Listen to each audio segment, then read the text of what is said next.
A woman in Tokyo breaks her wrist on a Tuesday morning. By noon, she has seen a doctor, had an X-ray, gotten a cast, and picked up pain medication from a pharmacy.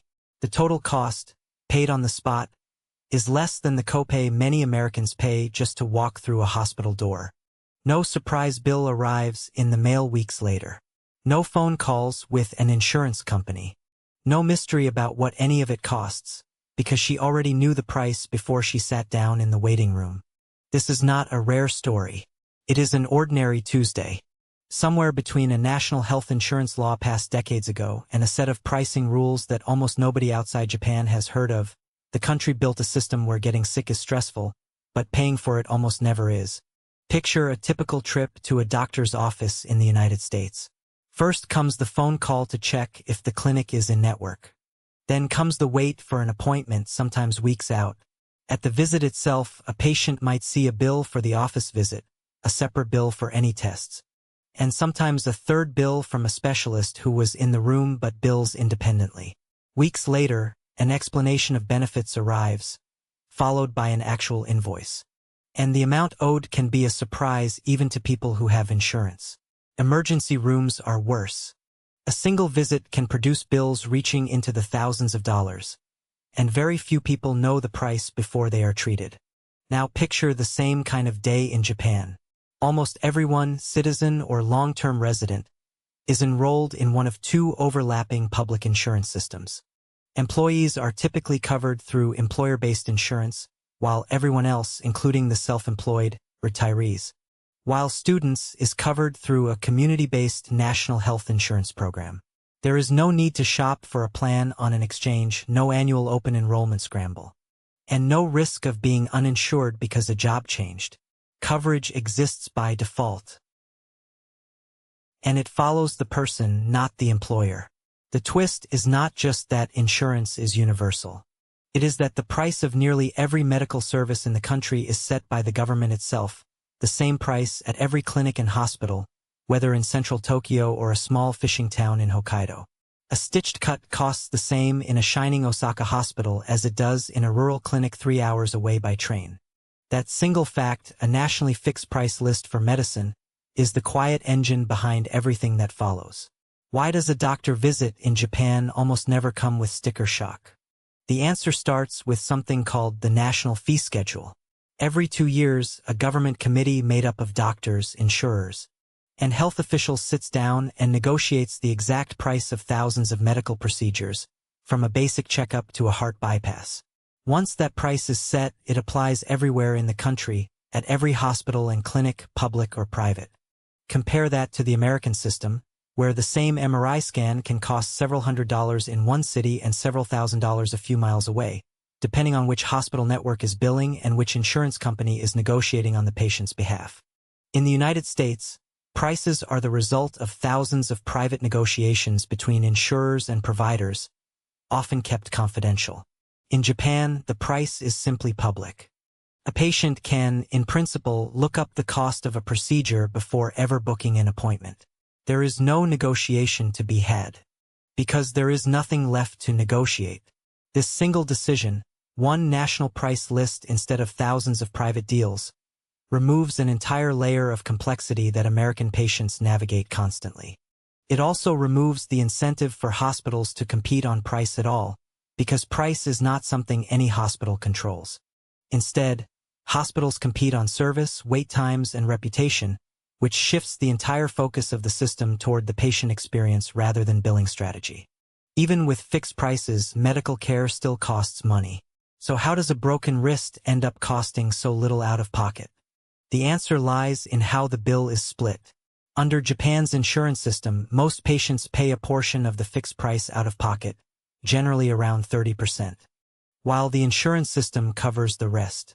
For young children and for many elderly patients, that personal share is even smaller. On top of that, the government caps how much any single household has to pay out of pocket in a given month, no matter how serious the illness. If a hospital stay is unusually expensive, a program known as the high-cost medical care system kicks in and refunds anything above that monthly cap. This means a Japanese resident facing a major surgery is never staring down a bill in the tens of thousands of dollars. the kind of bill that pushes American families toward bankruptcy even when they carry insurance. There is a ceiling, and everyone knows roughly what it is in advance. In the United States, out-of-pocket maximums exist too, but they vary wildly by plan, can run into the thousands of dollars annually, but depend heavily on whether a provider happens to be in-network on the day care is needed. In Japan, the network question barely exists, because nearly every clinic and hospital accepts the same national insurance. None of this appeared overnight. Japan's push toward universal health coverage stretches back to the years following World War II, when the country was rebuilding nearly everything from its economy to its infrastructure. Health policy became part of that reconstruction. Employee-based insurance programs expanded through the 1950s. And by 1961, Japan achieved what is often called universal health coverage, meaning nearly the entire population was covered by some form of public insurance. That timing matters. Japan built its healthcare system during a period when the government was already deeply involved in rebuilding nearly every part of daily life, so weaving in a national insurance program did not require dismantling an existing private system the way it might in a country like the United States, where private insurance had already taken root through employer benefits during the same post-war decades. The two countries essentially made opposite choices in the same era. And 6 decades later, those choices still shape what a hospital visit feels like on an ordinary day. A common assumption about universal healthcare systems is that they trade low cost for long waits. Japan complicates that assumption in an interesting way. Unlike some countries with national health services, Japan does not require patients to register with a single primary doctor or wait for a referral to see a specialist. Patients can generally walk into nearly any clinic or hospital and be seen the same day, often within an hour, for non-emergency care. This is sometimes called free access, and it stands in contrast to systems where a referral is required before a specialist will even schedule an appointment.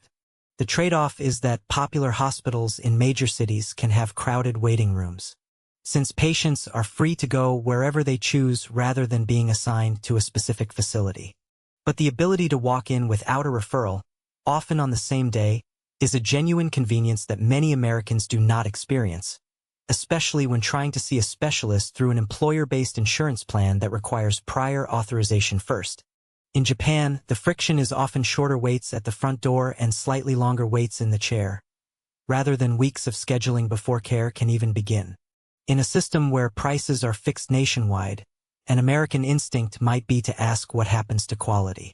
If a hospital cannot charge more for better care, why would it bother investing in better equipment or shorter wait times? The answer is that competition in Japan shifts entirely toward reputation and patient volume rather than pricing. A hospital known for slow service or crowded waiting rooms will simply see fewer patients walking in the door, since patients have the freedom to go elsewhere at the exact same price. That pushes hospitals to compete on things patients actually feel: cleanliness, courtesy, speed, and outcomes, rather than on marketing a lower price or a shinier billing department. This is a subtle but important difference from a system where hospitals negotiate different rates with different insurers and then market themselves partly on which networks they belong to. In Japan, a patient never has to think about networks at all. The competition happens quietly behind the scenes in the quality of care itself. What this system reveals is less about medicine and more about a national assumption baked into Japanese public policy: that a person's health should not depend on which employer they work for, which city they live in, or how good they are at negotiating a bill. The system treats access to a doctor the way many countries treat access to a fire department, as a basic service that should work the same way for everyone, regardless of income. This does not mean the Japanese system is without strain. An aging population is placing real pressure on the country's healthcare budget. And there are ongoing debates in Japan about how to keep the system financially sustainable as the number of retirees grows and the working population shrinks. No system anywhere is free of trade-offs. But the underlying design choice, prices set in public rather than negotiated in private, and an insurance structure everyone pays into regardless of job status, produces a strange kind of daily calm around a topic that causes enormous anxiety elsewhere. In the United States, A sudden hospital visit can trigger fear about cost before it triggers fear about the illness itself. In Japan, the financial side of a medical emergency is rarely the scariest part. That distinction says something about what a country chooses to protect its citizens from, and what it is willing to leave to chance. It also says something about trust. A national price list only works if hospitals, doctors, and patients all generally accept that the system is fair, and that no one is being quietly overcharged behind closed doors. That kind of trust in a shared, transparent system is not automatic. It has to be built and maintained, decade after decade, through consistent rules that apply to everyone the same way. Somewhere in Japan today, someone is walking into a clinic without knowing exactly what is wrong, but already knowing exactly what it will cost to find out. That small piece of certainty, in the middle of what is often an uncertain and stressful moment, is easy to overlook. It does not make headlines. It does not appear in tourism guides. It is simply a quiet feature of daily life, built from a fixed national price list, a shared insurance pool, and a monthly cap that protects families from financial ruin. It raises a question worth sitting with. Is the true measure of a healthcare system found in its most advanced hospitals and its most impressive surgeries? Or is it found in something smaller, in whether an ordinary person on an ordinary Tuesday can walk in with a broken wrist and walk out without a second kind of pain, the kind that shows up later in the mail? Japan's answer to that question was decided decades ago, quietly, through committee negotiations and fee schedules that most people will never read. And yet the result touches nearly every resident of the country, every single day, whether they ever think about it or not.